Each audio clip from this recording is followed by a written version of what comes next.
Chemical warfare is defined as warfare using chemical agents to kill or injure or incapacitate the enemy.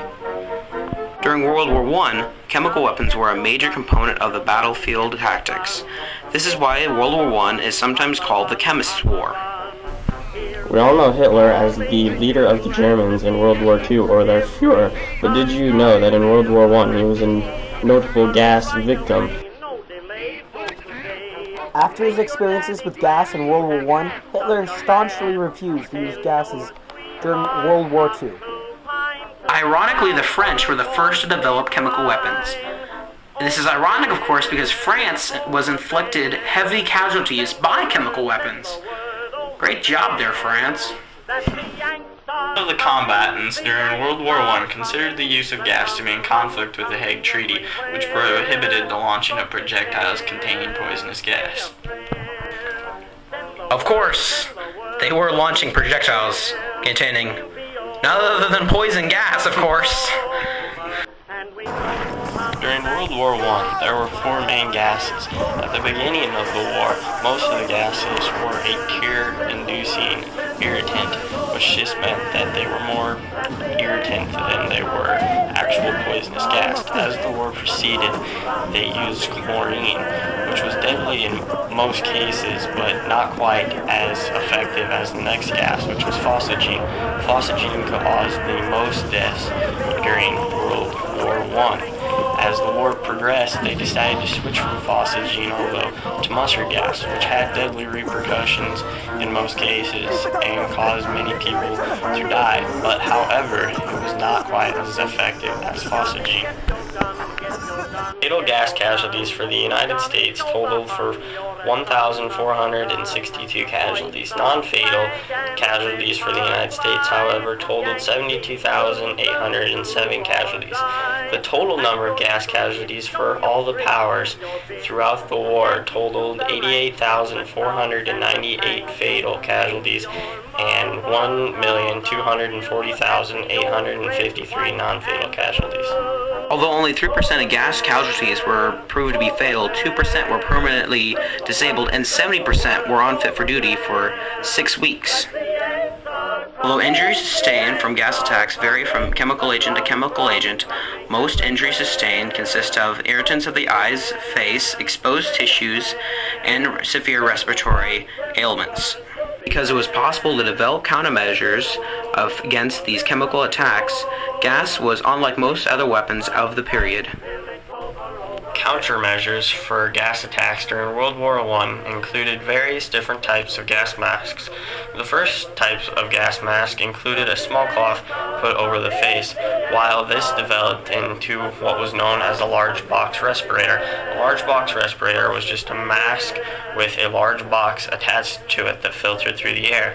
However, soldiers found this very bulky, and the designers designed a new small box respirator. This small box respirator was easy to carry and made gas attacks much more bearable. A contributing factor to all the deaths and injuries caused by gas was the fact that not everyone had their masks and equipment on correctly. For instance, it may look like I am safe currently, but I forgot to put this on. By contrast, wearing this gas mask protects my lungs and other airways. However, my skin is prone to other attacks such as mustard gas, which affects the skin. During World War I, you had to be cleanly shaven, otherwise the gas mask would not fit on correctly. During World War I, General Pershing carried 3 doves with him on his trips in the battle.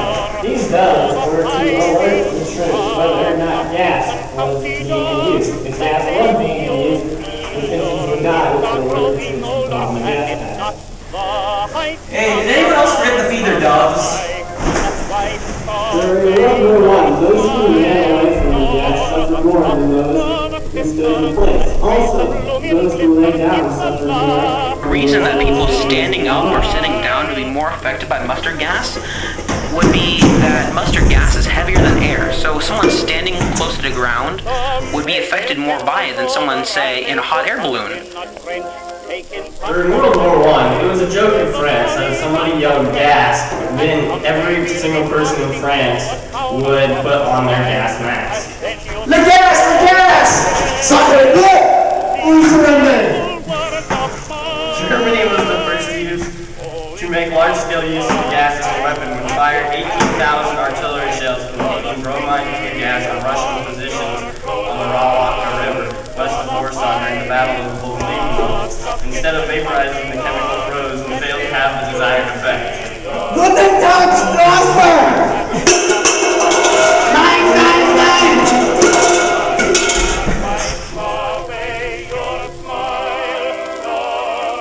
Mustard gas was introduced in 1917 at the third bottle of...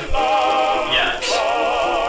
Skin of mustard gas victims would normally become blistered, their eyes would become very sore, and they would begin to vomit. Mustard gas causes internal and external bleeding, and attacked the bronchial tubes, stripping off the mucous membrane. This was extremely painful. Oh God, it's so painful. Fatally injured victims sometimes took 4 or 5 weeks to die of mustard gas exposure. Is it November? Mustard gas, heavier than air, stays in the soil longer than most of the other gases and could remain active for several days, weeks, or even months, depending on the weather conditions. Although mustard gas was not an effective killing agent, it was effective in harassing the enemy and polluting the battlefield. Of course, killing is not always the best thing in war.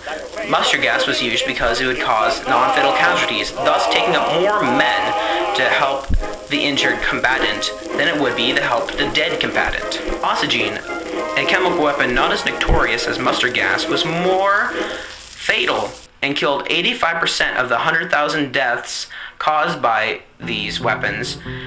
Of course, it was less known because mustard gas inflicted non-fatal casualties, and you would see the victims of mustard gas around the street or in your town, but you would never see the victims of phosgene unless, of course, you visited a graveyard. By the end of World War I, the United States had actually produced more gas than all of the European conflictors combined. At the end of the war, the U.S. began large-scale production of an improved Vaccine gas known as lewisite for use in an offensive plan for early 1919. However, it is uncertain what effect this new chemical would have had on the battlefield since the war ended before then. Of course, when the U.S. was testing these poisonous gases and chemical weapons, they were used on their own troops, not civilians. By the end of World War I, chemical weapons had lost much of their effectiveness against well-trained and equipped troops. At that time, chemical weapon agents were used in 1/4 of artillery shells fired, but caused only 3% of casualties. After World War I, the Treaty of Versailles included some provisions that banned Germany from manufacturing or importing chemical weapons. Although World War I only lasted from 1914 to 1918. Chemical weapons were used with extreme prejudice and with extreme disregard for human life and moral. The only reason that nowadays more destruction does not occur from chemical weapons or weapons of more destructive capability, such as the nuclear weapon or the Davy Crockett, which is a shoulder-fired nuclear weapon, which creates a battlefield that is extremely hazardous to cross due to radioactivity, is the fact that we have treaties and conventions protecting ourselves against these occurrences from ever occurring again. It is due to this that chemical weapons are not used in current crises. Darling, I have only one desire, and that one desire is you. And I know nobody else ain't gonna do. I've lost all ambition for worldly acclaim. I just wanna be the one you love. And with your admission that you feel the same, I'll have reached the goal I'm dreaming of. Believe me, I don't want to set the world on fire. I